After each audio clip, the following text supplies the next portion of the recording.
कहानी की शुरुआत में हमारा मेन कैरेक्टर बोल रहा होता है, मेरा नाम है डुआन झैंग और दुनिया मुझे वॉग और डीजे के नाम से जानती है। आज मेरे पास में इतनी पावर है कि चाहो तो सरकार बना दूं, राह चलते हुए बंदे को उठा के टॉप का स्टार बना दूं। अगर कोई मुझसे पूछे कि मेरे पास में जिंदगी में क्या सबसे ज्यादा है, वो है पैसा, रुतबा और पावर। लेकिन इसके साथ में एक और चीज बहुत ही ज्यादा है, जो कि है रिग्रेट्स। इतना कुछ होने के बावजूद भी मैं अपने लोगों के साथ में बुरा होने से नहीं रोक पाया। बचपन में मुझे मेरी मॉम ने सिखाया था कि अच्छा करने वालों के साथ में ना हमेशा अच्छा ही होता है। अगर आप कुछ बुरा नहीं करते तो गॉड आपके साथ में कभी भी कुछ भी बुरा नहीं करेंगे।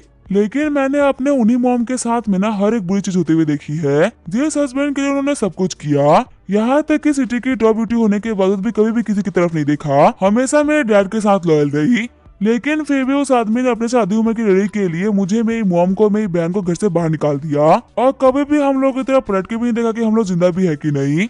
उसके बावजूद भी मेरी मॉम ने कैसे भी करके हम लोग की लाइफ को फिर से ठीक कर दिया। फिर मुझे जिंदगी ने एक और सबक सिखाया, धोखे की ना एक खासियत होती है, देने वाला कोई अपना ही होता है। मेरी मॉम की बेस्ट फ्रेंड सेंगोन आलेन, जिसके ऊपर मेरी मॉम आंख बंद करके भरोसा किया करती थी, उसने मेरी मॉम की यह हालत कर दी कि मेरी मॉम मौत की दवाई तक पहुंच गई। मॉम के मरने के बाद में जो भी लोग हमारी हेल्प करने के लिए आगे आए ना, उन सभी को डिस्ट्रॉय कर दिया। लेकिन शायद से किस्मत को ये मंजूर नहीं था कि मैं ऐसे ही मर जाऊं, क्योंकि मेरी किस्मत में वॉग और डीजे बना लिखा था। 10 साल पहले पावर ना होने की वजह से डुआन वुइंग ने अपना सब कुछ खो दिया, लेकिन आज 10 साल बाद में वही डुआन वुइंग डीजे बन के लौटा है। वो डीजे जिसके सामने कंट्री के बड़े बड़े प्रेसिडेंट आके घुटने टेकते हैं, पूरी की पूरी मिलिट्री मेरे नाम में फ्लेक्स करती है। अब इस कंट्री में सभी का एक ही कहना है, अगर गॉड के बाद में कोई है तो वो है गॉड ऑफ वॉर।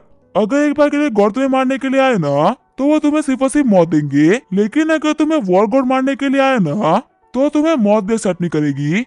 आज की डेट में कोई मेरे दुश्मनों की लिस्ट में नहीं आना चाहता, तो वो लोग खुद के बारे में सोचो जो कि मेरे दुश्मनों की लिस्ट में ऑलरेडी है, चाहे वो कंट्री की टॉप फैमिली हो या फिर मेरी मॉम की बेस्ट फ्रेंड, यहाँ तक कि मुझे पैदा करने वाला मेरा बाप। डीजे के हाथों से अब कोई नहीं बचने वाला। कहानी की शुरुआत में हमें एक वॉर का सीन दिखाया जाता है, जहाँ पे चाइना हार रहा होता है। हायर अप्स बोल रहे होते हैं हम लोग को जल्दी करना होगा, क्योंकि सामने वाली आर्मी के पास में 10,000 लोग हैं और हमारे पास में सिर्फ और सिर्फ 100 लोग। अगर ऐसे चलता रहा ना तो हम वॉर हार जाएंगे। तभी वहाँ पे कोई सजेस्ट करता है कि मिसाइल का यूज करो और कोई बोलता है कि एयरफोर्स का यूज करो। वहीं कुछ लोग तो न्यूक्लियर बॉम्ब तक पहुँच गए होते हैं। लेकिन तभी एक आवाज आती है कि इतना सब कुछ करने की जरूरत नहीं है, हमारे वॉर गॉड डीजे ही काफी है।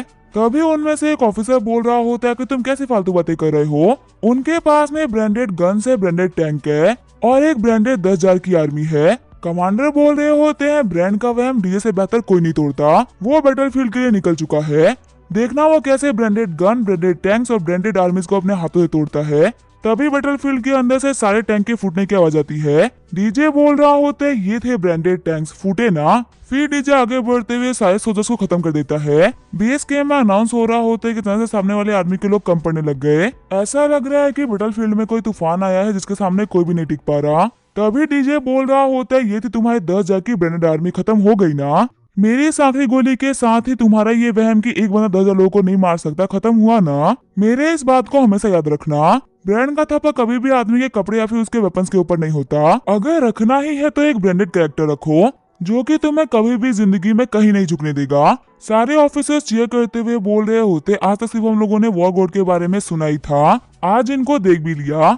आज इस बैटलफील्ड में इन्होंने वो करके दिखाया है ना, जो कि आज तक की हिस्ट्री में कोई भी हासिल नहीं कर पाया था। गॉड ऑफ वॉर के सामने अब कोई भी दुश्मन खड़ा होने की हिम्मत नहीं कर पाएगा। तभी एक दूसरा बंदा बोल रहा होता है, तुम्हें क्या लगता है कि इनका कोई दुश्मन होगा भी क्या? क्या कोई इतने पावरफुल बंदे को सता सकता है क्या? डीजे सोच रहा होता है, इन लोगों को लग रहा है कि कोई मेरे को नहीं सता सकता, लेकिन इनको नहीं पता कि मेरी ये पूरी जिंदगी ही ना तकलीफों से भरी हुई है। बचपन में ही मेरे डैड ने मेरी मॉम और हम दोनों भाई बहनों को घर से बाहर निकाल दिया, यहाँ तक कि जंगली जानवरों से भी हमारे ऊपर अटैक करवाए। मैं उस वक्त बहुत ही छोटा था, इसी वजह से मैं उस टाइम तो कुछ भी नहीं कर पाया। और बाद में इन लोगों ने मेरी मॉम के साथ में कुछ ऐसा किया जिसकी वजह से उनको अपनी जान लेनी पड़ गई। इन कमीनों को तो मुझे और मेरी बहन को भी मारना था, लेकिन उस टाइम पे एक मिस्टर इंसान ने आके ना हम लोग की जान बचा ली और मुझे बचाने के बदले में उसने मेरे 10 साल की लाइफ को मिलिट्री ट्रेनिंग में झोंक दिया, जिसकी वजह से आज मैं वॉर ऑफ गॉड बन चुका हूँ। फिर हमारा डीजे अपने मॉम के ग्रेवयार्ड के पास में आ गया होता है। डीजे बोल रहा होता है, मॉम पूरे 10 साल बीत चुके हैं, लेकिन आज भी मुझे हर उस एक बंदे का चेहरा याद है जिसने कि हम लोग को बुली किया था और आखिर में आपकी जान भी ले ली। अब उन लोगों को अपने गुनाहों के लिए पे बैक करना ही पड़ेगा। डीजे अपने मॉम के गेवर से बात कर ही रहा होता है, तभी वहाँ पे कुछ बंदे आ जाते हैं जो कि चिल्लाते हुए बोल रहे होते हैं, लड़के के तेरी आंखें खराब है क्या तूने बाहर बोर्ड नहीं देखा था कि इस ग्रेवयार्ड में आना मना है। इस ग्रेवयार्ड के अंदर एक कुतिया दफन है जिसके सामने हम रिस्पेक्ट शो नहीं कर सकते, और तू अभी उसी कुत्ते के ग्रेवयार्ड के सामने खड़ा है। तुझे पता है आज इस कुत्ते को मरे हुए ना पूरे 10 साल हो चुके हैं। इसी वजह से मिस शेंगुआ नाले ने ऑर्डर किया है कि हम इसकी कब्र को तोड़ दे, इससे पहले कि हमारा दिमाग खराब हो जाए और हम तुझे भी तोड़ना स्टार्ट करें। तो यहाँ से निकल जा। डीजे बोल रहा होते शेंगुआ नालेन, या फिर यूँ कहूँ कि मेरी मॉम की बेस्ट फ्रेंड। डैड के घर से निकाले जाने के बाद में मॉम हम लोग को लेके हाइडोंग आ गई थी, जहाँ पे उनका खुद का एक घर था। और अगर सच कहूँ ना तो यहाँ पे आने के बाद में हम लोगों की लाइफ काफी अच्छी हो गई थी। तभी सिटी के सबसे रिचेस्ट यंग मास्टर ने मेरी मॉम को प्रपोज कर दिया, लेकिन डैड के धोखे को याद रखते हुए मॉम ने उसको मना कर दिया। और वहीं से मेरी मॉम की बेस्ट फ्रेंड शेंगुआ नालेन उनकी सबसे बड़ी दुश्मन बन गई। शेंगुआ को पता था कि यंग मास्टर चेन्ना मॉम से काफी ज्यादा नफरत करता है, क्योंकि मेरी मॉम ने उसको रिजेक्ट कर दिया था, और अगर ये यंग मास्टर चैन का बदला मेरी मॉम से ले लेगी तो वो इसे शादी कर लेगा। इसी वजह से इसने धोखे से मेरी मॉम का साइन लेके उनके घर को अपने नाम पे करवा लिया, और इसने और यंग मास्टर चैन ने मिलकर ये दिखाया कि मेरी मॉम ने बहुत ही बड़ा फ्रॉड करा है, और मेरी मॉम को इसे तक परेशान कर दिया कि उनको अपनी जान लेनी पड़ गई। और आज मेरी मॉम की 10वीं डेथ एनिवर्सरी में इसने अपने लोगों को भेजा था कि वो मेरी मॉम का कब्र तोड़ दे। यहाँ तक कि इसने ग्रेवयार्ड के बाहर ये तक लिखवा रखा है कि अंदर एक कुत्ते को कोई भी रिस्पेक्ट शो नहीं कर सकता। शेंगुआ नालेन यंग मास्टर चैन, तुम दोनों ने ना क्रुएल्टी की लिमिट को क्रॉस कर दिया। अब मैं जल्दी ही आ रहा हूँ तुम लोगों के पास में, तुम लोगों का सारा क्या तुम लोग को वापस देने के लिए। तभी वो गुंडे आगे बढ़ते हुए बोल रहे होते, लड़के हम लोग का मूड खराब मत कर, इससे पहले कि हमारे से टक जाए यहाँ से निकल जा। पर्पल हेयर वाला बंदा बोल रहा होता है, आज हमारे यंग मास्टर का बर्थडे और एंगेजमेंट दोनों है, कहाँ हम आराम से खाना खा रहे होते और पार्टी कर रहे होते, लेकिन हमें इस कुत्ते की कब्र को तोड़ने के लिए आना पड़ा, और तेरी वजह से हमारा खासा ही टाइम वेस्ट हो चुका है। फटाफट से बदर डू के पाँव के नीचे से रेंगता हुआ निकल, अगर तू ये काम करेगा ना तो मैं तेरे को छोड़ दूंगा। ये बोलते हुए डीजे की मॉम की टॉम पे थूक भी देता है। हंसते हुए बदर डू बोल रहा होता है, हमारा जुआंग ना बिल्कुल सही जगह पे थूका है, ये कुतिया मरने के बावजूद बिना हमारे दिक्कतें क्रिएट करती रही है। अगर आज ये नहीं होती तो हम मजे से पार्टी कर रहे होते, और लड़के तो हमारा मुंह क्या देख रहा है, चल फटाफट से हमारे पाँव के नीचे निकल। जुआंग बोल रहा होता है, क्या हुआ, एक बार में सुनाई देता क्या, चल कोई बात नहीं, देता तो होगा ही ना, जैसे मैं बैठा हूँ ना वैसे अपने घुटनों पे आ और इनके पाँव के बीच से निकल। अगर तू ऐसा नहीं करेगा ना तो इस ग्रेव के सामने तेरे को भी तोड़ देंगे।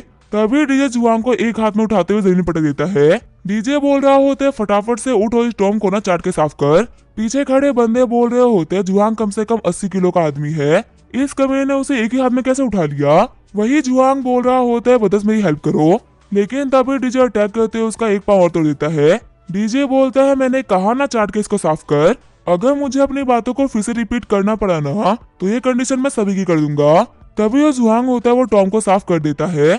उसके अगले ही पल वहाँ पे कुछ कंटेनर्स को उठाए हुए हेलीकॉप्टर आते हैं। सारे बंदे बोल रहे होते हैं, इतने सारे हेलीकॉप्टर यहाँ पे क्या कर रहे हैं। वही डीजे बोल रहा होता है, इन सभी को नीचे गिरा दो। फिर बहुत सारे लोग हेलीकॉप्टर से निकलते हुए आकर डीजे के सामने झुक जाते हैं। वो सारे बंदे बोल रहे होते हैं, वॉर गॉड हम आपको ग्रीट करते हैं। डीजे बोलता है, अपने काम को स्टार्ट करो। जैसे ही वो सारे बंदे कंटेनर्स खोलते तो उसके अंदर काफी सारा गोल्ड होता है। वो बंदे बोल रहे होते हैं, हमें इस ग्रे को रिबिल्ड करना है, वो भी गोल्ड का यूज करते हुए। शॉक्ड होते बदर डू बोल रहा होता है कि क्या मजा चल रहा है, आखिर ये बंदा है कौन जो कि इस कुत्ते को रिस्पेक्ट शो करने के लिए सारा गोल्ड लेके आया है।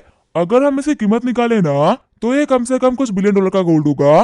तभी वहाँ पे गोल्ड की टॉम तैयार हो गई होती है। डीजे बोल रहा होता है, मॉम आपने ना मुझे एक वक्त पे बोला था कि अगर मैं किसी भी दिन तक केबल हुआ ना तो मैं आपके टॉम को गोल्ड से बनवाऊं। हालांकि आपने तो ये मजाक किया था, पर आपके बेटे ने ना आपके उस मजाक को आज सच कर दिया है। मैं आज कसम खाता हूँ कि 1 महीने के अंदर शेंगुआ नालन से जुड़े हुए सारे बंदों को ना मार डालूंगा। उसके खानदान में ना मुझे रिवेंज लेने के लिए भी कोई भी नहीं बचेगा। वही वो सारे गुंडे बोल रहे होते आखिर ये बंदा कौन है, और ये तो हमारी ही मैडम का नाम ले रहा है। पीछे मुड़ते हुए डीजे बोल रहा होता है, हाँ मेरा काम हो चुका है। और बदर तुम लोग कुछ कह रहे थे ना। तभी जो बदर डू और बाकी सारे लोग होते हैं अपने घुटनों पे जाते हैं। वो सभी लोग बोल रहे होते, हम तो चैन फैमिली के एल्डर मुगान के ऑर्डर पे यहाँ पे आए थे, ये पूरा का पूरा हमारे अंडर में आता है, इसी वजह से हम इसके ऊपर सर्वेलेंस रखते हैं। डीजे सोच रहा होता है, लगता है मेरी मॉम को मारने के बाद में ना चैंग फैमिली के यंग मास्टर ने सेंगवा शादी कर ली थी। मतलब सब कुछ कुत्ते के प्लान के हिसाब से ही रहा, और अब देख के लग रहा है कि उसका अच्छा खासा कंट्रोल चैन फैमिली के ऊपर हो चुका है। उसके कहने पे वो लोग यहाँ पे मेरी मॉम का ग्रेव तोड़ने के लिए आए थे। ब्रदर डू सोच रहा होता है, मुझे लगता है ना कि अब ये बंदा हमारे साथ में कुछ भी कर पाएगा, क्योंकि चैन फैमिली को छोटा नाम नहीं बल्कि बहुत ही बड़ा नाम है। लेकिन तभी डीजे उसके सारे बंदों को खत्म कर देता है।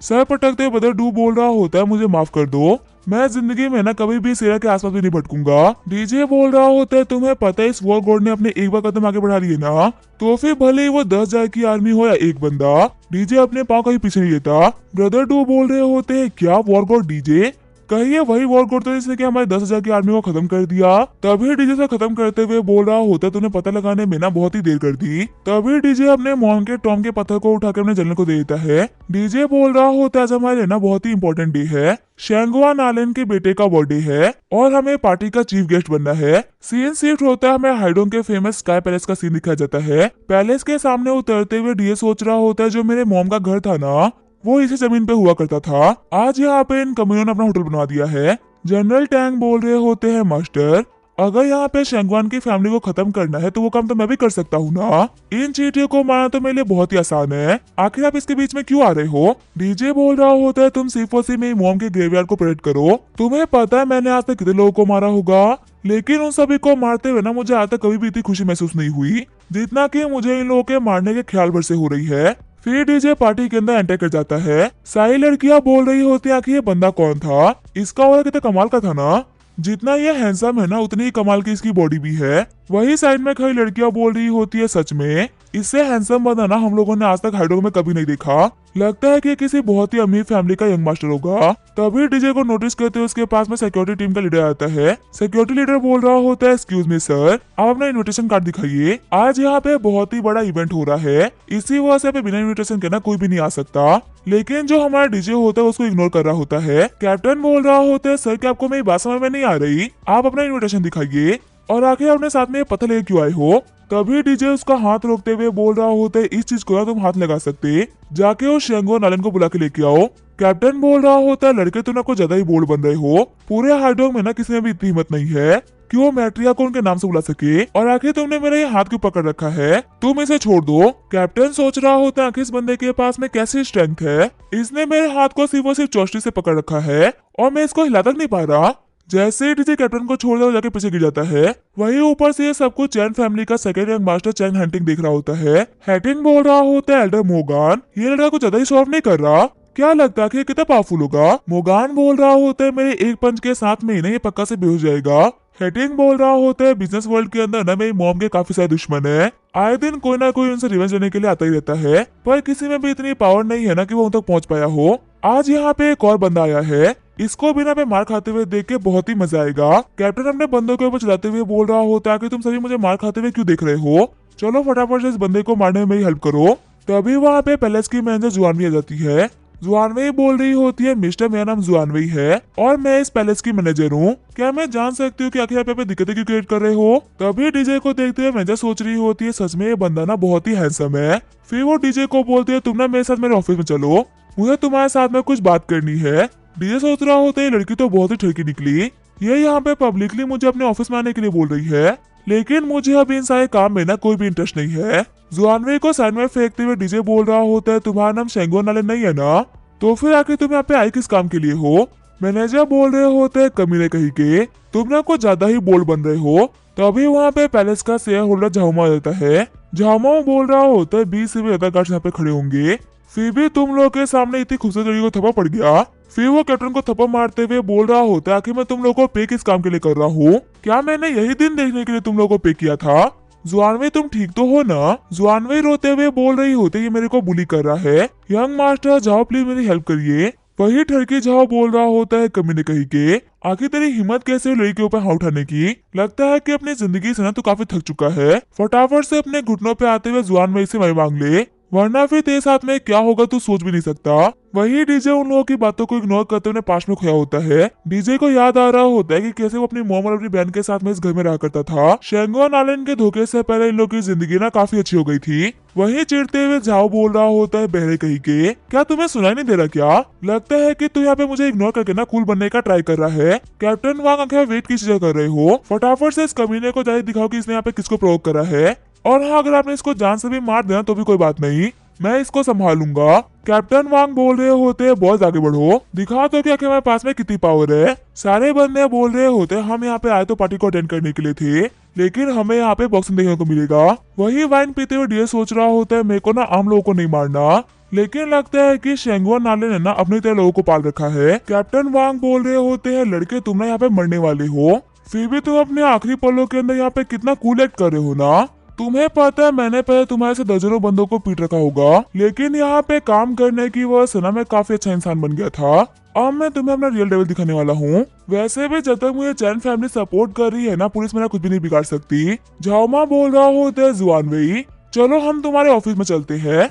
जो तुम इस लड़के को दिखाने वाले थे ना, वो मेरे को दिखा देना। वैसे भी यहाँ पे काफी सारा खून खराबा होने वाला है, तो तुम्हें सब कुछ पसंद नहीं आने वाला। वहीं डीए सोच रहा होता है, ये लोग ना मेरे को शांति से बैठने तक नहीं दे रहे। उसके सिर्फ सिंगल अटैक से वो सारे बंदे 2 मिनट के अंदर काफी तक घायल हो गए होते हैं। सारी लड़कियां सोच रही होती है, बंदा इतना हैंडसम है ना, उतना ही पावरफुल भी है। आखिर इतना कमाल का बंदा हाइडोंग में कैसे हो सकता है। चैन हैटिंग बोल रहा होता है, एल्डरमो ये लड़का ना आपको ज्यादा ही बन रहा है। अगर आपकी और इसकी फाइट होती है तो आखिर वो फाइट कितनी लंबी चलेगी। मोगान बोल रहा होता है, ये लड़का ना बहुत ही दमदार है, ये कम से कम ये 3 अटैक को तो संभाल ही लेगा, पर उसके आगे ये कुछ भी नहीं कर पाएगा। हेटिंग बोल रहा होता है, लेकिन अभी ना वक्त नहीं है कि आप नीचे जाके फाइट करो। ये लड़का ना अपनी हरकतों से अपनी कब्र खोद रहा है, जल्दी ही फैमिली में से कोई ना कोई इसको डिस्ट्रॉय कर देगा। वही जामा जुआवी से बोल रहा होता है, देखो मैंने कहा था ना कि हमें चलना चाहिए। पीछे से कितने शोर शराबे की आवाज आ रही है ना, लेकिन जैसे वो पीछे मुड़ता है तो उसके सारे बॉडीगार्ड अपने घुटनों पे आगे होते हैं। डीजे बोल रहा होता है, मोटे मेरे पास आ, ये जो पूरा का पूरा होटल ये चैन फैमिली के नाम पे है ना, और आज तुम्हारे सेकेंड रैंक मास्टर का बर्थडे और एंगेजमेंट दोनों है। झाओमा बोल रहा होता है, मैं तो बस इतना सोच रहा हूँ कि तुम्हें पता है कि ये चैन फैमिली की प्रॉपर्टी है, फिर भी आगे तुम अटैक करने के बारे में सोच कैसे पा रहे हो। शुक्र मनाओ कि लेडी नालन यहाँ पे नहीं है, अगर वो यहाँ पे होती ना तो तुम कभी खत्म हो गए होते। तुम यहाँ पे सरेंडर नहीं करे ना तो कोई बात नहीं, जल्दी तुम्हें समझ में आ जाएगा कि तुमने कितनी बड़ी गलती करी है। अगर तुम्हारे अंदर हिम्मत है ना तो यही बैठे रहना। झाओमा सोच रहा होता है, मुझे कैसे भी करके बोल बाल किनारे से निकलना है, क्योंकि अगर मैं इस बंदे के हाथों में पड़ गया तो ये मेरे को पीस डालेगा। तभी डीजे झाओमा की तरफ ना पता फेंक देता है। आगे बढ़ते हुए डीजे बोल रहा होता है, उन सारे बॉडीगार्ड्स को भेजने वाले तुम थे ना, तुमने तो ये तक कहा था कि अगर उन लोगों ने मेरे को मार भी डाला तो भी कोई दिक्कत नहीं है, इसका मतलब तुम मेरे को मारने की इंटेंशन रखते हो। अभी मैं तुम्हारे सामने खड़ा हूँ, दम है तो हाथ लगाओ ना। अगर तुम्हें मेरे को मारने का मन ही कर रहा है तो अपने हाथों से मारो। चलो ठीक है, मैं तुम्हारे पास ही आ रहा हूँ, अगर तुम एक रियल मैन हो तो मेरे को हाथ लगा के दिखा दो। लेकिन जैसे डीजे से करीब जाता है वो अपने घुटनों पे जाता है। झाओमा बोल रहा होता है, इस बंदे का प्रेशर ना बहुत ही खतरनाक है, सिर्फ इसे करीब आने की वजह से अपने घुटनों पे आ गया। लड़के देखो, मुझे मारने के लिए गलती मत करना, वरना फिर चैन फैमिली वाले ना तुम्हें नहीं छोड़ेंगे। डीजे बोल रहा होता है कि तुम पे बार बार चैन फैमिली का नाम क्यों लेते हो, तुमसे कुछ भी नहीं होगा क्या। मारेगी तो चैन फैमिली, बचाएगी तो चैन फैमिली, क्या तुम्हारे हाथों में कुछ भी नहीं है क्या। झाओमा बोल रहा होता है, यंग मास्टर प्लीज मेरे को बचा लीजिए। तभी वहाँ पे हेटिंग आते हुए बोल रहा होता है, वहीं पे रुक जाओ। जुआन वही बोल रही होती है, मास्टर चैन फाइनली आप पे आ गए। आपको पता है जब से ये बंदा यहाँ पे आया है ना, तब से दिक्कतें खड़ी किए जा रहा है, इसने मुझे भी धक्का दिया था, इसको मत छोड़िएगा। आप देख सकते हैं ना कि मास्टर चाबी से कदमों के नीचे है। झाओमा बोल रहा होते है, कीड़े कहीं के, अब देखिए अपने साथ में क्या होता है। फटाफट से मुझे अपने प्रेशर से रिलीज को अपने घुटनों पे आ जा, तब मैं तेरे को माफ करने के बारे में सोच सकता हूँ। तभी डीएस को खत्म करते हुए बोल रहा होता है, तुम ऐसे लोग ना मेरे को बिल्कुल पसंद नहीं हो, हर टाइम सिर्फ और सिर्फ तुम लोगों को लोगों का नाम यूज करना आता है। तभी हेटिंग की तरफ आगे बढ़ते हुए डीजे बोल रहा होता है, तुम मुझे रोकने के लिए बोल रहे थे, तुम मुझे बताओगे कि तुम हो कौन जो कि मुझे ऑर्डर कर रहे हो, हम दोनों के बीच में क्या डिफरेंस है ना, तुम्हें समझाना पड़ेगा। वही डीजे को सिर्फ और सिर्फ पास आते हुए देख के हेटिंग काफी घबरा गया होता है। मोगान बोल रहा होता है, यंग मास्टर खुद को संभालिए, यहाँ पे अगर सारे बंदे आपको ऐसे कांपते हुए देखेंगे ना तो हमारे चैन फैमिली का नाम खराब हो जाएगा। वही बाकी सारे बंदे बोल रहे होते हैं, चैन फैमिली के यंग मास्टर तो बहुत ही फटू निकले। इस बंदे ने घूर के क्या देखा, उनकी तो पूरी ऊपर से नीचे तक फट गई।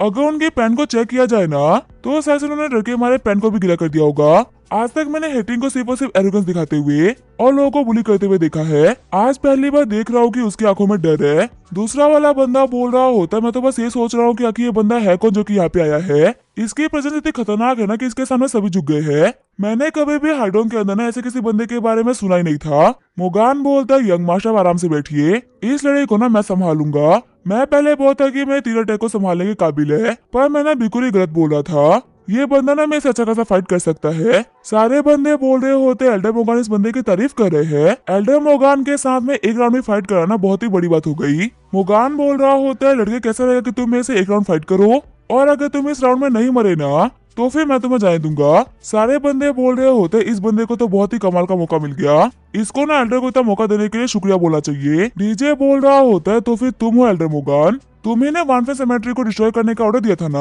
और वहाँ पे जो टॉम को खराब कराया था वो तुम्ही ने कराया था ना। वैसे क्या तुम अपने लोगों को काम करने के लिए भेजते हो तो उनसे पूछते नहीं हो कि काम हुआ कि नहीं। कभी कभी उन लोगों से पूछ भी लिया करो कि वो काम से लौटे कि नहीं। ऐसा भी तो हो सकता है ना कि उन लोगों को लौटने का मौका ही ना मिला हो। मुगान बोल रहे होते फटाफट से डूफे को कॉल करो, उससे पूछो कि काम हुआ कि नहीं। मुगान सोच रहा होता है वानफेंग सेमेट्री, ये तो मिस शेंगोन आइलैंड की बेस्ट फ्रेंड की सेमेट्री है ना, जिसके ऊपर पिछले 10 साल से हम लोग कुछ ना कुछ खराब कराते हुए आ रहे हैं। वैसे अगर ये बंदा उस सेमेट्री का जिक्र कर रहा है ना, तो मेरे को जहाँ तक आइडिया है कि आखिर ये क्या लेके आया है और आखिर ये हम सभी के ऊपर अटैक कर क्यों रहा है। डीजे बोल रहा होता है देखो कॉल करने का ना कोई फायदा नहीं है, वो सभी के सभी मेरे हाथों मारे गए और थोड़ी ही देर में ना तुम लोग भी मारे जाओगे। मुगान बोल रहा होता है तुमने हमारी फैमिली से ना काफी सारे लोगों को मार डाला, लड़के मेरे को जानना है कि आखिर तुम कौन हो। डीजे बोल रहा होता है मैं तुम्हें बता देता कि आखिर मैं कौन हूँ, लेकिन अफसोस की बात तो ये है कि तुम मेरा नाम जानना डिजर्व नहीं करते। अगर मेरा नाम जानना है ना तो जाके पहले अपने मालिक को बुला के लेके आओ,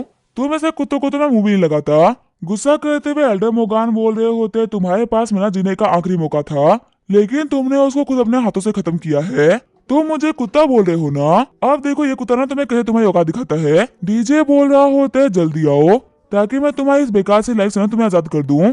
वैसे ही मैं कभी तुम्हारी बकवास सुना था कि तुम मुझे एक मुंह में हरा दोगे एक राउंड में हरा दोगे। तभी जो एल्डर मोगान होते हैं वो अटैक करने के लिए आगे बढ़ गए होते हैं। सारे बंदे खुश होते हुए बोल रहे होते हैं एल्डर मोगान एक्शन में आ चुके हैं, अब हमें बहुत ही कमाल की फाइट देखने को मिलेगी।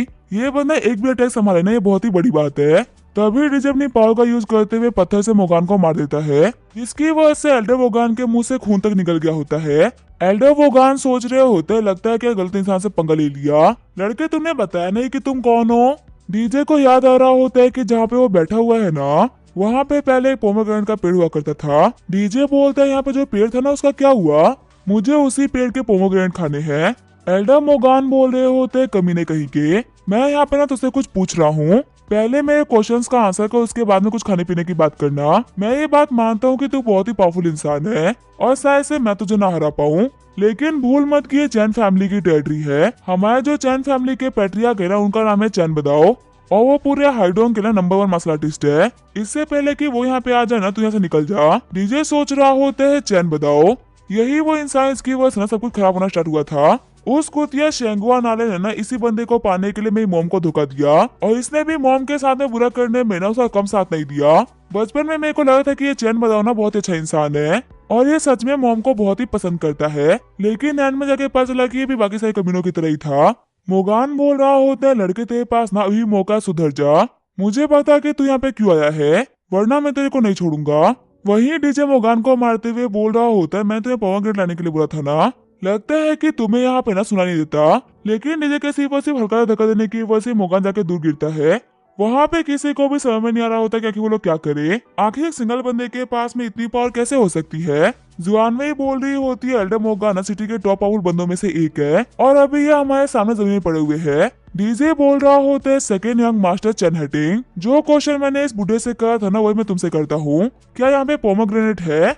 मुझे वो खाने का बहुत ही मन कर रहा है, इसी वजह से मुझे वो अभी के अभी चाहिए। कांपते हुए हेटिंग बोल रहा होता है सर आप 2 सेकंड रुको मैं उसको मंगवा देता हूँ। डीजे बोलते ये काम ना जल्दी हो जाना चाहिए वरना हो सकता है कि तुम्हारी तकलीफ खड़ी हो जाए। वही सीन चेंज होता है, हमें होटल के 5th फ्लोर का सीन दिखाया जाता है। वहाँ पे खड़े बंदे बोल रहे होते हैं सिटी के 2 सबसे पावरफुल फैमिली वैन और चैन फैमिली के बीच में ना एंगेजमेंट होने वाली है। ऐसा भी कह सकते हैं कि सिटी का आज तक का सबसे बड़ा इवेंट है। शेंगुआन नालेन की बहन शेंगुआन सिसु बोल रही होती है तो बहुत ही गलत बात है कि एल्डर सिस्टर और बदल लो ना यहाँ पे नहीं है। फैमिली के बिजनेस को एक्सपेंड करने के लिए ना वो लोग कंट्री के बाहर गए हुए हैं, वरना वो लोग भी पक्का से एंगेजमेंट को अटेंड करते। लेकिन मिस्टर वैन अपना बिल्कुल भी टेंशन मत लीजिए, मैं अपने नेफ्यू चैन हेटिंग के एंगेजमेंट में ना कोई भी कमी नहीं रखने वाली। वैन के इंसान बोल रहे होते मिस सुसु आप तो बहुत ही हम्बल हो रही हो, भले ही मिस नाले ने अटेंड नहीं किया तो क्या हुआ, आपने एंगेजमेंट को अटेंड किया, ये हमारे लिए बहुत ही बड़ी बात है और ऊपर से आप लोगों की फैमिली का हिस्सा बन पाना हमारे लिए बहुत ही बड़ी बात है। भले ही आप लोग ये बोलो कि चैन फैमिली और वैन फैमिली ना सबसे बड़ी फैमिलीज है, लेकिन सभी को पता है कि चैन फैमिली और वैन फैमिली में ना कितना बड़ा अंतर है। जूटिंग तुम्हारी किस्मत काफी अच्छी है कि तुम चैन हेटिंग की ना वाइफ बन पा रही हो। वैन के इंसान सोच रहे होते हमारी फैमिली के ऊपर ना काफी सारी दिक्कतें आ रखी है और अभी हमें किसी बहुत ही पावरफुल इंसान का सपोर्ट चाहिए। और अगर हाइडोंग में पावर की बात आती है तो सबसे पहले एक ही नाम सामने आता है जो कि है चैन बदाओ। मुझे पता है कि मेरी बच्ची को ना सेकंड यंग मास्टर बिल्कुल भी नहीं पसंद और अगर सर्च करो तो वो लड़का मुझे भी पसंद नहीं। क्योंकि वो बहुत ही घमंडी है। लेकिन हम लोगों ने ना गलती से किसी ऐसे बंदे को गुस्सा दिला दिया जिसको हमें ऑफेंड नहीं करना चाहिए था, और अगर ये शादी नहीं हुई तो हमारी जान पे भी बात आ सकती है। वैन शूटिंग सोच रही होती है, मुझे पता है डैड, आपने ये सब कुछ जानबूझ के नहीं कर रहे। अगर फैमिली के सर्वाइवल या फिर मेरी फ्रीडम की बात आती है ना, तो मैं हमेशा फैमिली के सर्वाइवल को ही चूज करूंगी। मुझे बुरा बस इस बात का लग रहा है कि मैं जिस इंसान को पसंद करती थी ना, उसको लाइफ में दूसरी बार कभी देख तक नहीं पाई। अगर मैं उसको लाइफ में एक बार देख भी लेती तो मुझे कोई भी गिल्ट नहीं रहता। तभी वहाँ पे गार्ड आते हुए बोलता है, प्रेसिडेंट सुसु, नीचे ना एक बहुत ही बड़ी दिक्कत हो गई है। एक बहुत ही खतरनाक बंदा है जिसने कि झाओ माओ को ऑन द स्पॉट ही मार डाला। एल्डर मोगेन भी ना उसके सामने कुछ भी नहीं कर पाए, और अब जो सेकेंड रैंक मास्टर है ना, ये उनको भी थ्रेट कर रहा है। सुसु बोल रही होती है, हाइडोंग में किसके अंदर इतनी हिम्मत हो गई कि वो हमारे होटल में आके हमारे लोगों को मार रहा है। लगता है कि वो बंदन अपनी जिंदगी से बहुत ही थक चुका है। वैन बोल रहे होते, प्रेसिडेंट सुसु, आपको ना जाने की बिल्कुल भी जरूरत नहीं है, उस बंदे को ना मैं ही संभाल लूंगा। मैं यहाँ पे बैठ के कोरियोग्राफी लिखने वाला हूँ, जिसको देख के ना पक्का से डर के भाग जाएगा। उसको ना देख के पता जाएगा कि आखिर इस फैमिली के पास में ना कितने पावरफुल मार्शल आर्टिस्ट और कितने पावरफुल कोरियोग्राफी वाले हैं। गार्ड बोल रहा होता है, हमारी कंट्री में कहा जाता है कि सबसे पावरफुल मार्शल आर्टिस्ट ना चैन बदाओ है, और सबसे पावरफुल लिटरेचर मिस्टर वैन किनशान। भले ही लोगों को लग रहा हो कि लिखी हुई ना सिंपल सी नोट्स है, लेकिन ये डेथ नोट्स है ना, कम नहीं है। कितने सारे ऐसे एनिमीज है जो कि सिर्फ और सिर्फ इनकी लिखावट देख के भाग जाते हैं। मैं गारंटी कर सकता हूँ कि मास्टर वैन की कोरियोग्राफी देख के ना वो बंदा नहीं टिक पाएगा और पक्का से अपने घुटनों पे आ जाएगा। जूटेन बोल रही होती है, डैड मैं जा रही हूँ देखने के लिए कि आखिर ये चल क्या रहा है। वैन किनशान बोल रहे होते हैं, हाँ पर अपना ख्याल रखना। जूटिन को देखते हुए नीचे खड़े सारे बंदे बोल रहे होते, सच में यंग मिस तो काफी ज्यादा प्रिटी है, ऐसे इनको सिटी की नंबर 1 ब्यूटी नहीं कहा जाता। यंग मास्टर चन की किस्मत तो काफी अच्छी है, जो कि ऐसी कमाल की ब्यूटी से शादी कर रही है। वहीं जूटिन सोच रही होती है, पूरा का पूरा इवेंट ही बर्बाद हो चुका है और तकरीबन 50 लोग ना माँ के नीचे गिरे हुए हैं। हाइडोंग में ऐसा भी कौन आ गया जो कि चैन फैमिली की हालत कितनी खराब कर सकता है। तभी वो डीजे को देखते हुए काफी छोड़ आती है। जूटिंग बोल रही होती है, ये यहाँ पे क्या कर रहा है।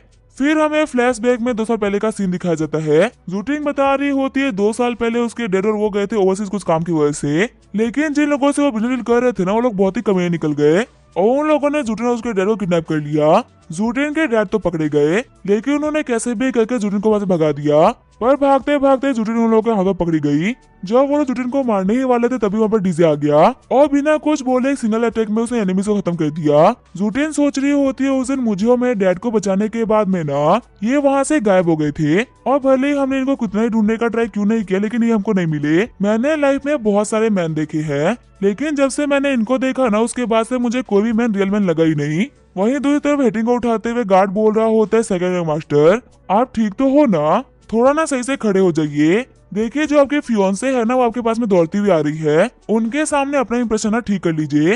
हेटिंग सोच रहा होता है, मैं जूटिन के पीछे ना कम से कम 5 साल से लगा हुआ हूँ, इसको बटाने के लिए मैंने क्या ट्राई नहीं कर लिया, पर कभी भी जूटिन ने ना मेरे सीधे मुंह बात तक नहीं करी। सभी लोग मुझे कहे थे ना कि मेरे को एरोगेंस दिखा रही है और ये मुझे बिल्कुल ही पसंद नहीं करती, पर मेरा दिल जानता है कि मेरे सामने शर्माती थी, इसी वजह से मेरे को इग्नोर करती थी। इसी वजह से मैंने कभी भी कोशिश करना नहीं छोड़ा और हिम्मत नहीं हारी। और आज देखो, जब इसने देखा कि मैं परेशानी में हूँ तो मेरी तरफ कैसे दौड़ते हुए पागलों की तरह आ रही है। मुझे पता था कि मेरा प्यार बिल्कुल सच्चा है और जूटिन मेरे प्यार को समझेगी। मेरी जान जूटिन, मैंने तुम्हारे लिए बाहर फैला दी है, तुमने मेरे को जब तक इग्नोर किया ना, उसकी वजह से मैंने दुनिया के कितने तरह सुने होंगे। तुम्हें पता है 4 लोगों के मुंह से मैंने कितनी बातें सुनी है। वो 4 लोग ना मुझे जूटिन का कुत्ता याद कि जूटिन के पीछे फिरने वाले बोलते थे। 4 लोगों ने तो मुझसे ये तक बोल दिया कि तुम मुझसे नफरत करती हो, इसी वजह से मुझे तुम्हारा पीछा नहीं करना चाहिए। लेकिन अब उन 4 लोगों का मुंह ना हमेशा के लिए बंद हो जाएगा। जिन 4 लोगों ने मेरे को ताने मारे है ना, वो सभी के सभी आंख खोल के देख लो। ये है मेरी और जूटिन की लव स्टोरी की शुरुआत। लेकिन तभी जूटिन हेटिंग को पार करते हुए डीजे ले जाती है। जूटिन बोल रही होती है, आखिर आप कहाँ पे थे इन 2 सालों में ना, मैंने आपको कहाँ कहाँ नहीं ढूंढा होगा। सच में ये मेरी लाइफ का ना बेस्ट डे है, मैंने तुम्हें देख लिया। अगर आज तुम यहाँ पे नहीं आते ना, तो मेरी शादी एक ठरकी सुअर से हो जाती। तभी हेटिंग के जिंदगी के 4 लोग उसी लाइफ के अंदर फिर से एंट्री मार देते हैं। वो लोग बोल रहे होते, तुम्हें बिलीव नहीं हो रहा ना कि हमने अभी क्या क्या देखा है। दूसरा वाला बंदा बोल रहा होता है, मैं तो हमेशा हेटिंग से बोला है कि मिस ना तुमसे प्यार नहीं करती। कोई इंसान किसी का 5 साल तक पीछा करे और लड़की फिर भी उस बंदे को मुंह न लगे तो उसे कोई इज्जत होती है क्या। आज हेटिंग को देख के ना सिर्फ और सिर्फ एक ही कहावत याद आ रही है कि उसको यहाँ पे सरेआम टोपी पहना दी गई। पहले तो हम सिर्फ और सिर्फ 4 लोग उसके बारे में बोलते थे, लेकिन अब तो उसके ऊपर जमानत थुकेगा और देखो ना, कमाल की बात तो ये है कि जूटिंग गले भी उस बंदे से लग रही है जो कि यहाँ पे पूरे के पूरे इवेंट को खराब कर रहा है। वही जो हिटिंग होता है वो रोते हुए बोल रहा होता है, जूटिंग आके तुमने ऐसा क्यों किया। डीजे सोच रहा होता है तो वही लड़की है जिसको मैंने 2 साल पहले बचाया था।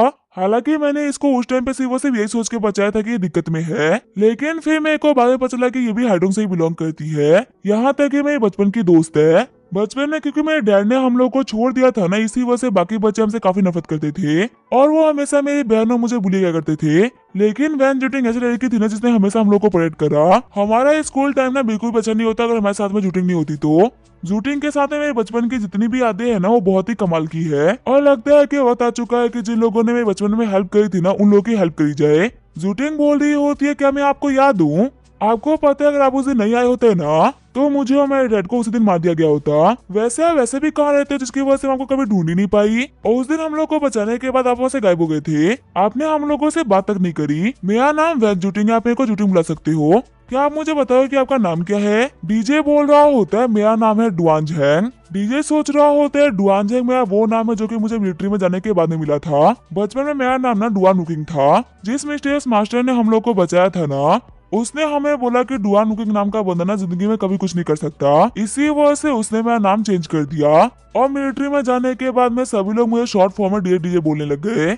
अगर मैं यहाँ पे जूटिंग को अपना रियल नेम बता देता हूँ तो मेरे को पहचान लेगी, लेकिन अपने एनिमीज को डिस्ट्रॉय करने से पहले मैं अपनी आइडेंटिटी को रिवील नहीं कर सकता। जूटिन बोल रही होती आपका फैमिली नेम डुआन है। आपको पता है बचपन में ना मेरा एक दोस्त हुआ करता था, उसका भी फैमिली नेम डुआन ही था, पर ये बहुत ही बुरा हुआ कि वो भी गायब हो गया। ना जाने कितने साल हो गए उसको देखे हुए। डीजे बोल रहा होता है, तुम ना बिल्कुल भी टेंशन मत लो, अगर किस्मत में लिखा होगा तो तुम लोग फिर से मिलोगे। जैसे कि देखो हम लोग यहाँ पे आज मिल गए। वहीं 5th फ्लोर पे हम देखते हुए भी एल्डर से अपनी बातें कर रहे होते हैं। पहला वाला बंदा बोल रहा होता है, मिस्टर वैन अपना सच में बहुत ही कमाल के हो। पहले नीचे से ना कितनी खतरनाक आवाजें आ रही थी और बहुत ही फाइट भी हो रही थी, लेकिन आपकी भेजी गई कोरियोग्राफी ने ना सब कुछ शांत कर दिया।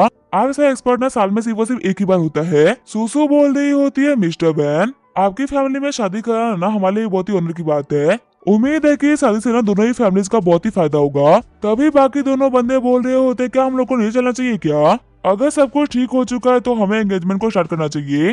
तभी वहाँ पे गार्ड आते हुए बोल रहा होता है, मिस्टर वैन नीचे ना चीजें काफी खराब हो चुकी है। मिस्टर वैन बोल रहे होते हैं, रुको रुको मैं गैस करता हूँ क्या हुआ होगा। उस बंदे ने मेरी कोरियोग्राफी को देखते हुए पहचान लिया होगा कि वो मेरा काम है, और उसे पता चल गया होगा कि मेरी जो कोरियोग्राफी है ना वो कितनी महंगी है, तो वो पक्का से एक कोरियोग्राफी और मांगना होगा। अरे उससे बोल दो कि वो लालच ना करे, उसे एक कोरियोग्राफी मिल गई यही बहुत है। गार्ड बोल रहा होता है, नहीं नहीं मिस्टर वैन आपने बिल्कुल गलत गैस करा है। असल में हमारे मिस फैंग की वजह से ना सभी लोग हमें काफी सही बातें बना रहे हैं। वैन के इंसान बोल रहा होता है, आखिर तुम मुझे बातें बताने क्यों आए हो? अब शूटिंग और एमर्टर चैन दोनों ही एडल्ट लोग हैं। उन लोगों के एंगेजमेंट तक उन लोगों को जो भी कुछ करना है उन लोगों को करने दो, और लोगों का क्या वो तो बातें बनाते रहेंगे। इन लोगों की जल्दी एंगेजमेंट होने वाली है तो इन लोगों को जो भी कुछ करना है करने दो। सुसु बोल रही होती है, सच में मैं तो बहुत ही खुश हूँ, हमारे बच्चे अपनी फीलिंग्स को ना पब्लिकली रोक नहीं पा रहे। फ्यूचर में इन लोगों का कपल ना पक्का से बहुत अच्छा बनेगा। तभी वो गार्ड वैन के इंसान को खींचते हुए बोल रहा होता है, मुझे माफ करिएगा लेकिन मैं ये बात ना सभी के सामने नहीं बोल सकता। मिस्टर वैन आपने मेरे साथ में आइए, तब जाके आपको पता चलेगा कि नीचे क्या चल रहा है। जब वैन के इंसान बालकनी से नीचे देखता है तो वो काफी शोर आता है। इंसान बोल रहा होता है कि ये क्या हो रहा है। बाहर आते हुए सुसु बोल रही होती है, क्या मेरे नेफ्यू ने कुछ गलत कर दिया क्या?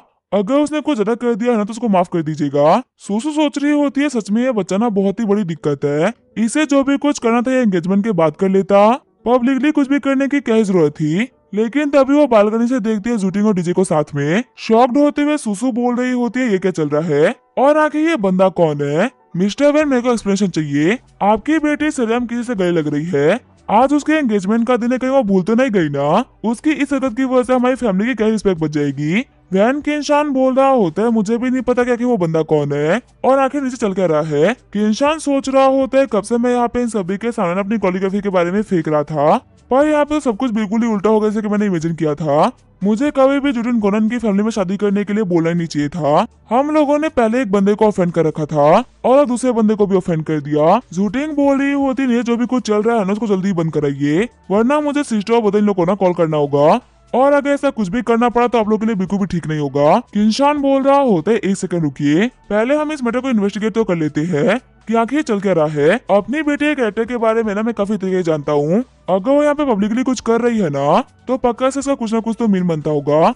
मैं जाके देखता हूँ ना कि आखिर ये कौन है और चल क्या रहा है। फिर नीचे आते हुए किंशान बोल रहे होते, जुटिना कि तुम्हें क्या कर रही हो, क्या तुम्हें नहीं पता कि यहाँ पे इतने सारे लोग खड़े हैं। वही जुटिंग बोल रही होती है, डैड क्या आप भूल गए, ये वही सेवियर है जिसने कि हम लोग की जान बचाई थी। ये बहुत जल्दी वापस चले गए थे, इसी वजह से शायद से नहीं आपको याद नहीं। खुश होते हुए किंशान बोल रहा होता है, मुझे याद आ गया, यही हमारे सेवियर है ना।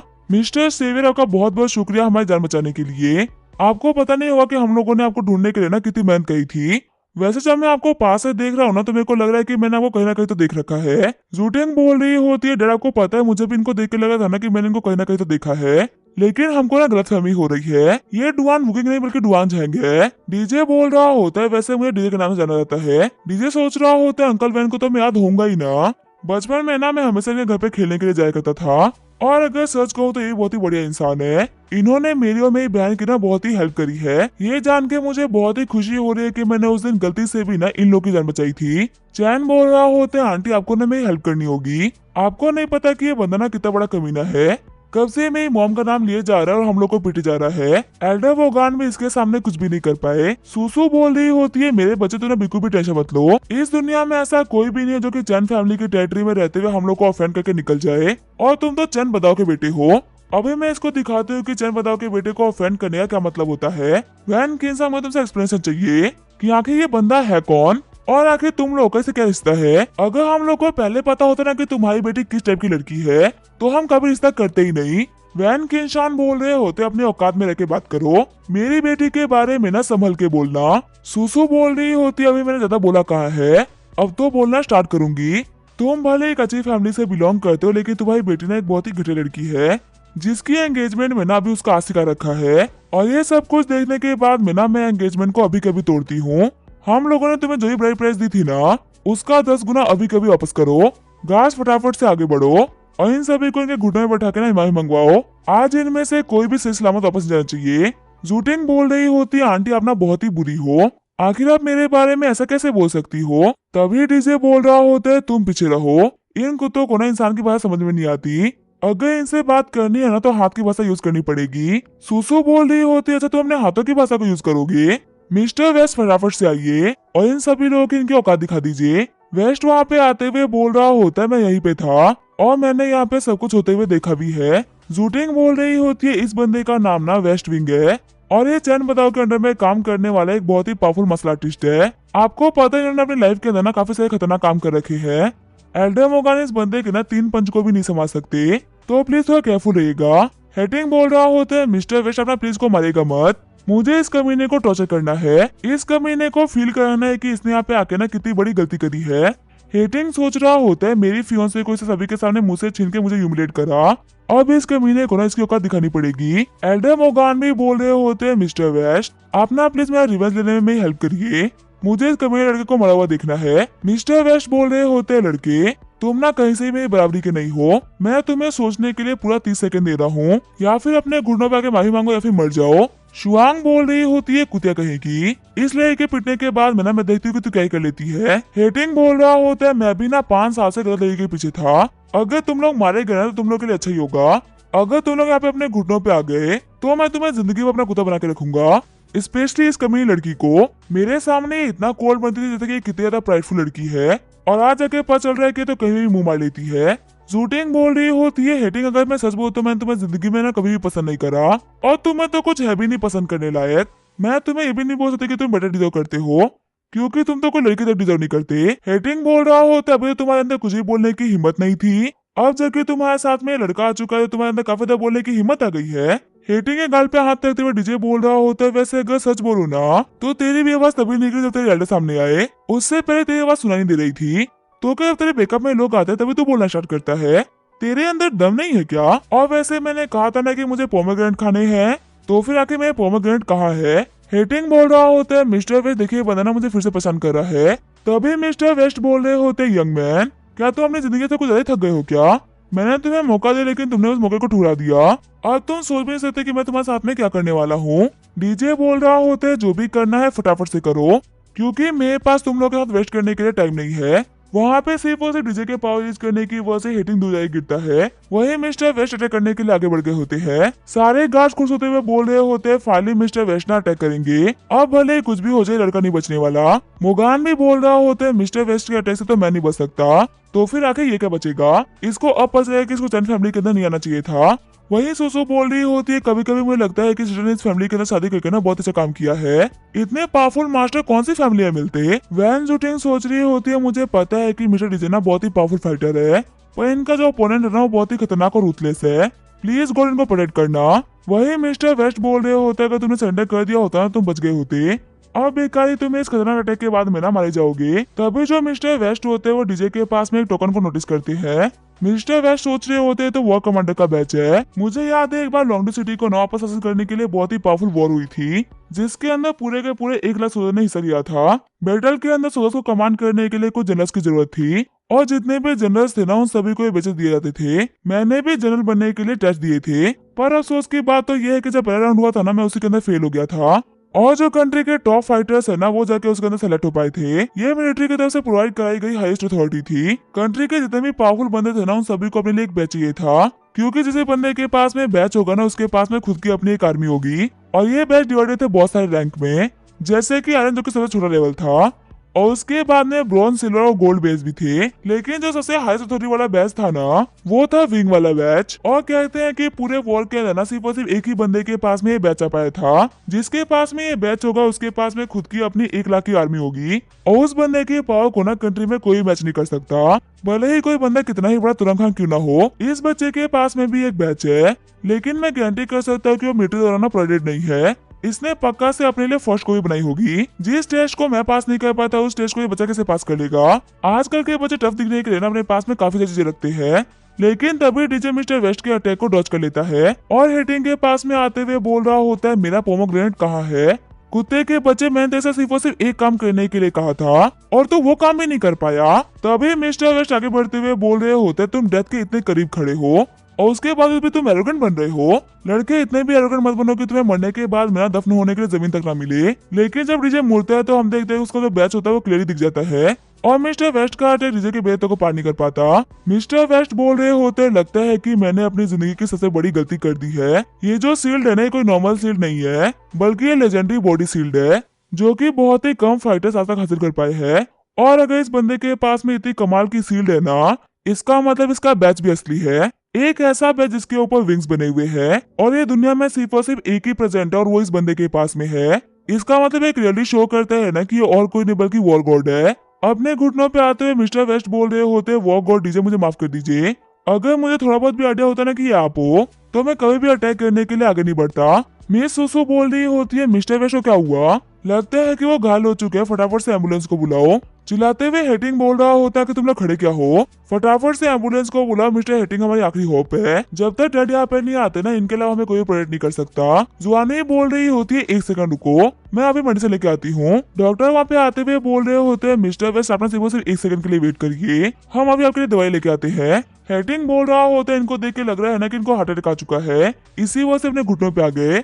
जल्दी करो, इनको ना कुछ भी नहीं होना चाहिए। बाहर एम्बुलेंस आ चुकी है, पहले इनको दवाई दे दो उसके बाद में इनको एम्बुलेंस पे लेके चलो। शेंगुआन सोच रही होती है सच में हमारा हेटिंग ना बड़ा हो चुका है, इसने सब कुछ जल्दी एनालाइज कर लिया ना, और ये सब कुछ सही तरीके से हैंडल भी कर रहा है। सच में ये फ्यूचर में कुछ बहुत ही बड़ा करेगा। तभी एक बंदा आगे बढ़ते हुए बोल रहा होता है मिस्टर वेस्ट अपना बिल्कुल ही पैनिक मत करो, मैं आपको बचाने के लिए आ गया हूँ।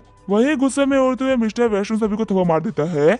हेटिंग बोल रहा होता है मिस्टर वेस्ट क्या हो जाता है, पेन हो रहा है क्या, टेंशन मत लो आप बच जाओगे, मैं हूँ ना।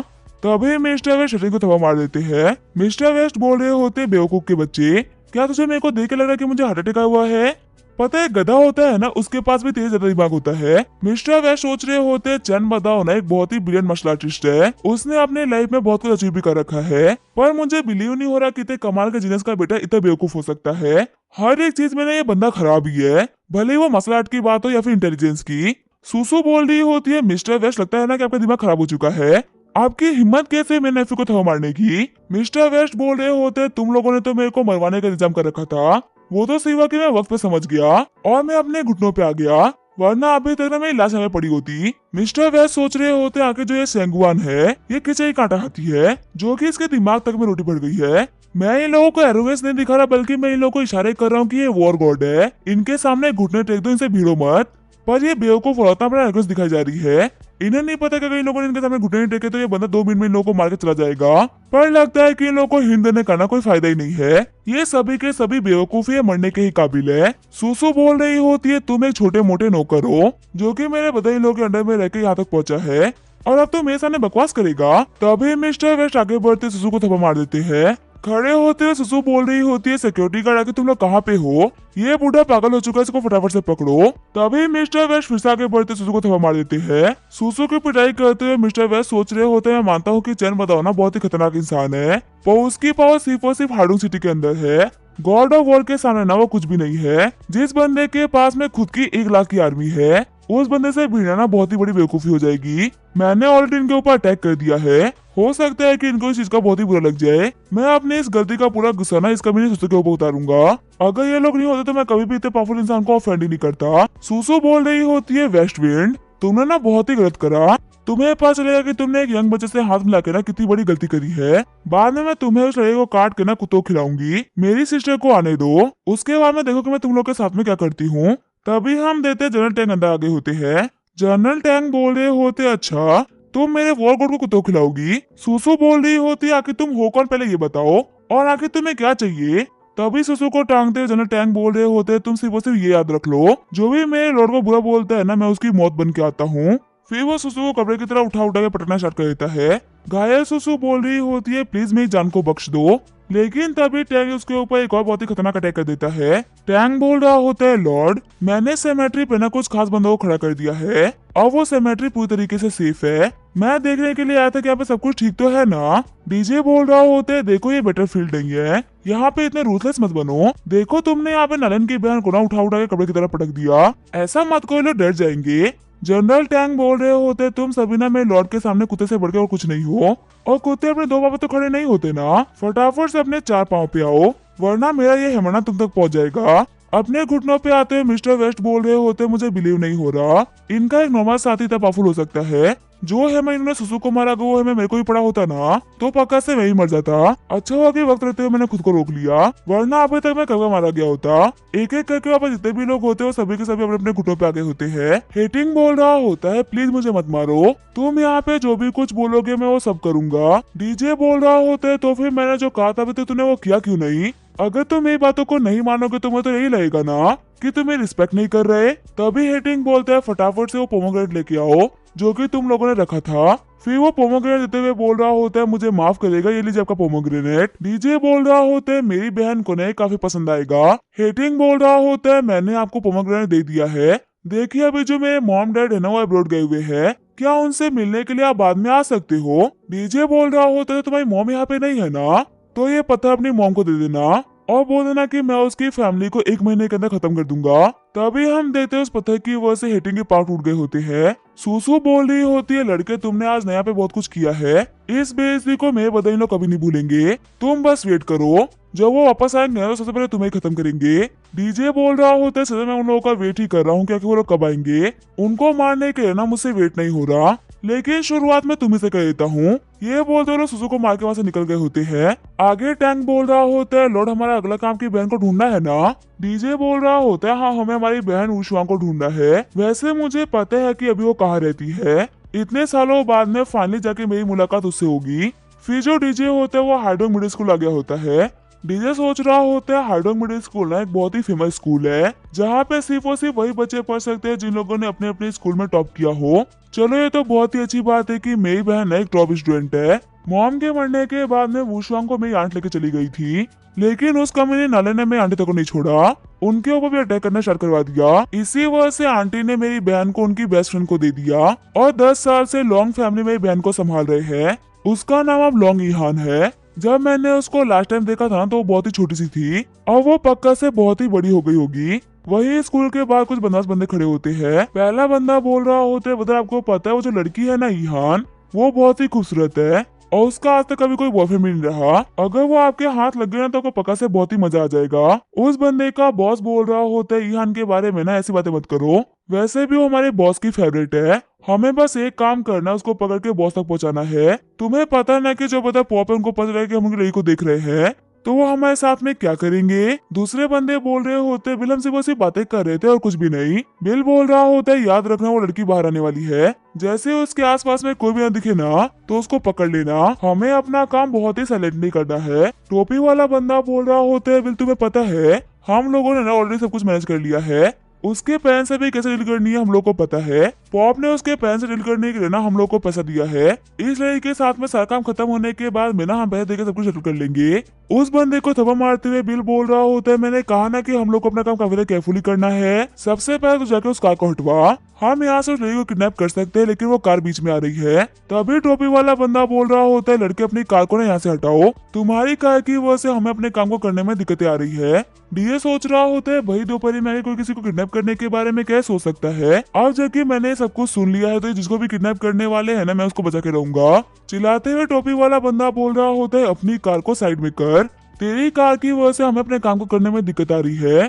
क्या तुझे ये बात समझ में नहीं आ रही। बिल बोल रहा होता है क्या हुआ, क्या ये बंदा बात नहीं मान रहा क्या। टोपी वाला बंदा बोल रहा होता है ये बंदा ना बात सुनने के लिए तैयार ही नहीं है। यहाँ तक कि जब मैंने इससे बोला ना कि अपनी कार को साइड में हटाए तो इसने मेरे को बोला कि छोटू जा चाय लेके आ, इसको क्या मैं चाय देने वाला लगता हूँ। तभी बिल बोल रहा होता है इसको चाय चाहिए, मैं एक काम करता हूँ मैं इसके लिए ना अभी गरम गरम पानी लेके आता हूँ। वो लोग अभी सब कुछ कर ही रहे होते तभी स्कूल की छुट्टी हो जाती है। डीजे सोच रहा होता है मेरी बहन को पहचाना मेरे ना काफी मुश्किल होने वाला है, क्योंकि अभी मेरी आंट कहाँ पे है मुझे इसके बारे में कोई भी आइडिया नहीं है। और मेरी बहन को मैंने बचपन में देखा था, मुझे सिर्फ इतना पता है कि वो हमें पढ़ती है, कोई हमें बताने वाला ही नहीं क्या कि मेरी बहन उनमें से है कौन। तभी ईहान को देखते हुए सारे बंदे बोल रहे होते बदर बिल ईहाना बाहर आ गई है, इसलिए को छोड़ो हमें अपना काम करना चाहिए। तभी बिल गर्म पानी को डीजे के कार के ऊपर फेंक देता है। ईहान और उसके दोस्त जब बाहर बातें करते हुए आ रहे होते हैं तभी नोटिस करते हैं गुंडों को। ईहान की दोस्त बोल रही होती लोग कुछ टाइम पहले तुम्हें परेशान कर रहे थे ना, देखो ये लोग फिर से आकर तुम सेफ रहना। एक काम करते टीचर को बुला के लेके आते हैं। अब इसके क्या होगा हम देंगे नेक्स्ट एपिसोड में, तब तक के लिए वीडियो देखने के लिए थैंक यू।